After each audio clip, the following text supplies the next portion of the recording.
À Ceuta, frontière terrestre entre l'Espagne et le Maroc, chaque jour, 25 000 personnes passent légalement.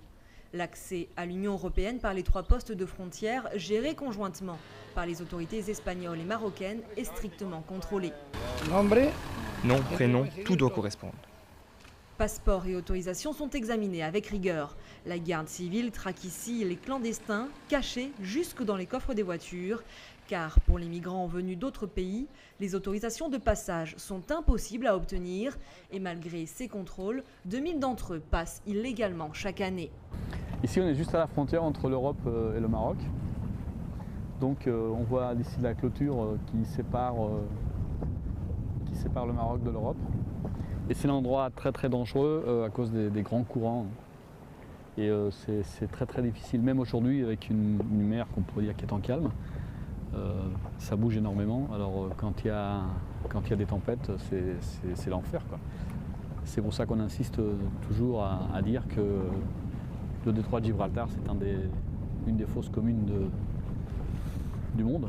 Pour d'autres migrants qui tentent la traversée du détroit de Gibraltar sur des embarcations de fortune, le voyage s'arrête définitivement sur les plages de Ceuta. Le passage par la terre n'est pas moins risqué. Les passeurs cachent les clandestins dans des cachettes de plus en plus dangereuses, comme nous l'explique Ismaël, qui s'est retrouvé dissimulé dans le moteur d'une voiture. On m'a caché dans le moteur. Difficilement j'ai pu sortir parce que lorsque je sortais, je m'étais blessé. C'est le coût, quoi, c'est le risque. Moi, par exemple, j'ai payé 200 €. L'affaire se passe très rapidement, quoi. C'est des gens qui n'aiment pas se faire repérer, des trucs comme ça. C'est qu'ils nous disent de rester ici, par exemple dans la forêt. Et puis si on vient aussi vous chercher, ce n'est pas la personne dont tu as vu, ce n'est pas la personne là qui va t'amener. Parce que nous, on sait qu'ici, à Ceuta, c'est le sol espagnol, le sol de l'Europe. Si on atteint ici presque les 70 à 80% de nos rêves sont réalisés, en tout cas pour entrer en Europe, quoi.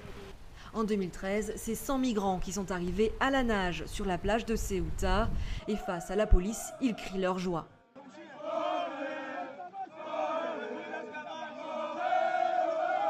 Pour eux, comme pour ceux qui ont réussi le passage, Ceuta est un premier pas dans leur rêve européen.